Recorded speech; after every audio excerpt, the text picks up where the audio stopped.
Hey everyone, so building upon that reducing rational expressions, we're going to talk about multiplying and dividing these rational expressions. First things first, let's talk about multiplying and dividing fractions.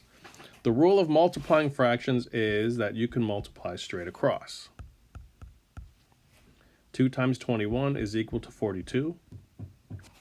9 times 16 is equal to 144. And this can reduce. Let's start dividing by 2 to play it safe. We can reduce 42 divided by 2 is equal to 21. 144 divided by 2 is equal to 72. Now, does this reduce further? The answer is yes. 21 and 72 are both divisible by 3.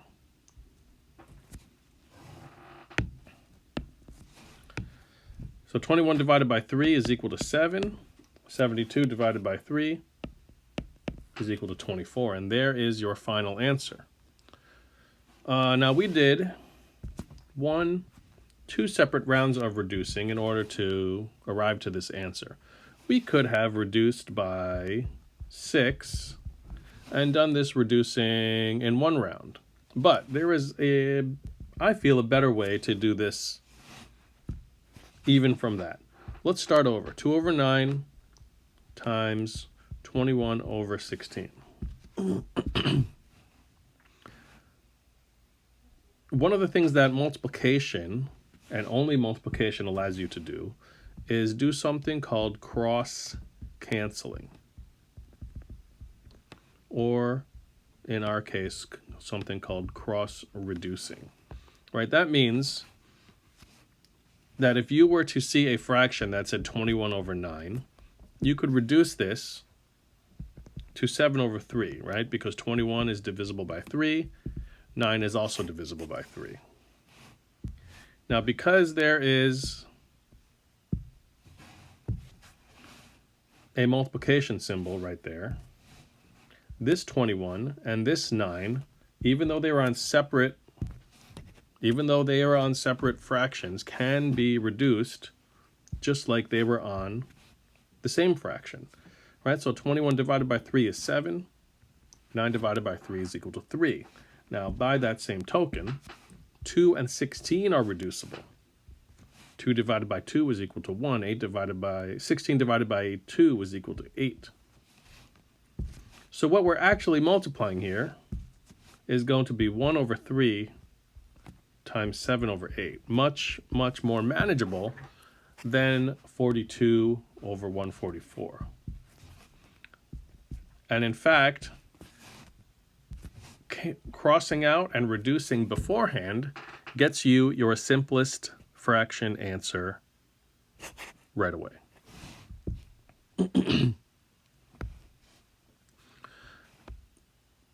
Now, I also want to talk about, let's talk about that later. Let's talk about multiplication here. So, one of the things we want to do the first thing we want to do when we multiply rational expressions is to factor. And just like before, factor implies factor completely. So 5 times a minus b is the greatest common factor on the upper left-hand side. 10 is equal to 10. 2 is equal to 2. Those are pretty much the same as before. A squared minus b squared is the difference of perfect squares. A minus b over a plus b. A minus b's cancel out. They can cross cancel. 2 over 10 can also cross cancel. So we reduced a minus b over a minus b. That cancels out. We reduced 2 over 10 and resulted in 1 over 5.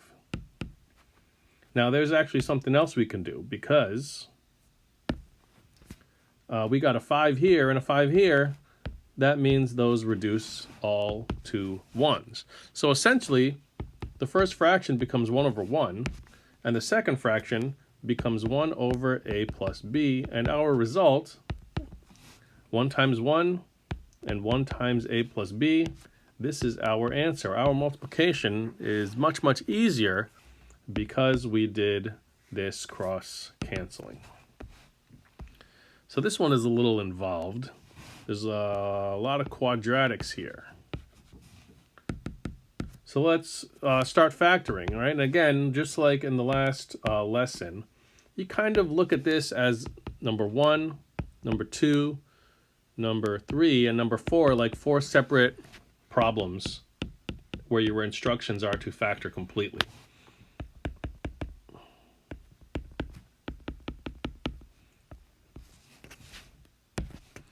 X plus 3 times x plus 1 is the numerator on the left-hand side. X squared minus 9x minus 10 becomes x minus 10 and x plus 1. And this is going to be times, playing around with colors here, just because I'm trying to have some fun. 2x times x plus 2 is the result of 2x squared plus 4x. Greatest common factor is equal to 2x.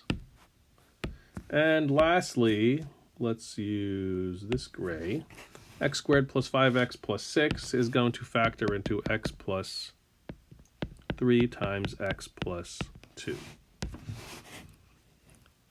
So x plus 1 over x plus 1 can cancel. They're on the same fraction. X plus 2 over x plus 2 cancels. They are on the same fraction, so that's kind of normal. But because we have this multiplication symbol in here, x plus 3 and x plus 3 can also reduce. And this is going to equal, on top, 2x. On bottom, what's left here is this x minus 10.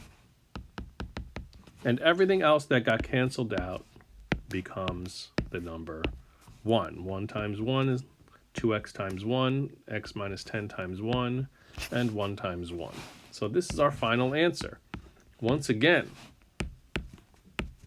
and I'm going to reiterate this because it is a problem that I see a lot.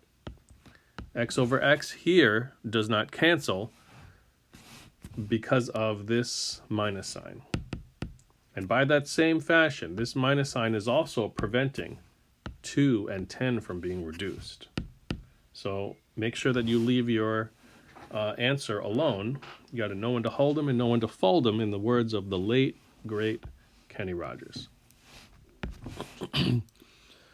Division. If we divide fractions, such as, let's give ourselves a little bit of space and do a little dividing fractions example. Let's take 9 over 14 and divide it by 6 over 7. Now, as you can see up top, dividing fractions, and the same for rational expressions, keep, change, flip. Make sure that you remember this, because this is how you are going to be dividing fractions and rational expressions. Keep means that 9 over 14 stays the same. Change means that division changes to multiplication. Flip means that this second fraction, whatever is following the division sign, is going to flip, in this case, to a 7 over 6. Now, we saw before that we can cross cancel. 9 divides to 3, and 6 divides to 2. Now, the important thing to note is that this 14 and this 6 cannot be reduced. That's because this is not a multiplication symbol.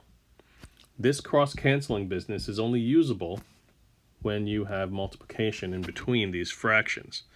But since division will change into multiplication when you keep, change, flip, we can cross-cancel at this stage over here. So this is going to equal 3 over 2 times 1 over 2, which is equal to 3 over 4. So let's use this property when we divide these rational expressions. X over x minus 10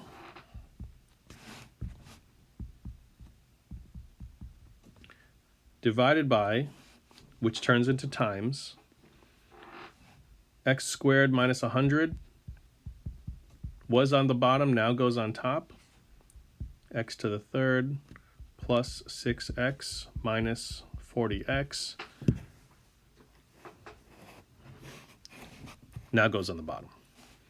So same rules as before, which is factor, difference of perfect squares, makes x squared minus 100 become x minus 10 times x plus 10. Now off to the side here, let's do this one. All right, let's take a look at this separately so we don't have to keep on rewriting.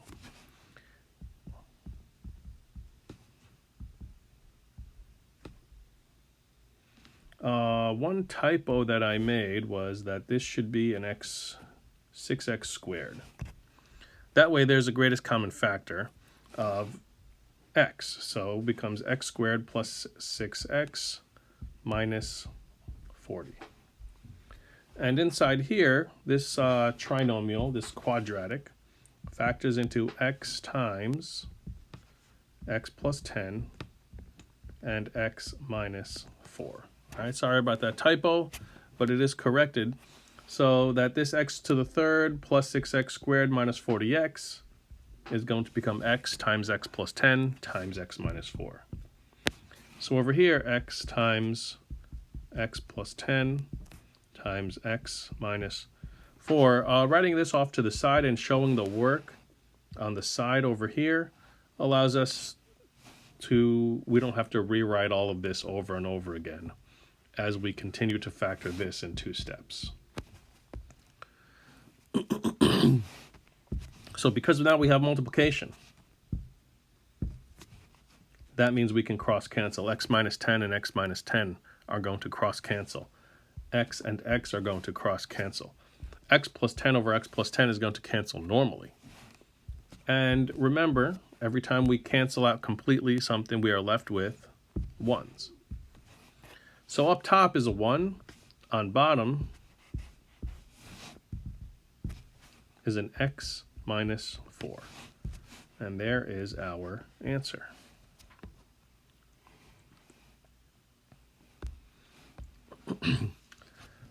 So the very first step when you are dividing fractions and dividing rational expressions is not to factor, but the very first step is to apply this keep change flip.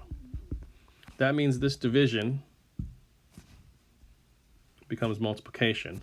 And that means this x plus 5, I'll use another color here, this x plus 5 is actually equal to x plus 5 over 1. So this is going to become 1 over, what is going on? 1 over x plus 5. Now we can do our factoring. X times x plus 5 divided by x plus 1 times 1 over x plus 5. In this case, the only thing that factored was this x squared plus 5x. X plus 5s are going to cancel out. This 1 and this 1 do not cancel out. 1 times x is equal to x.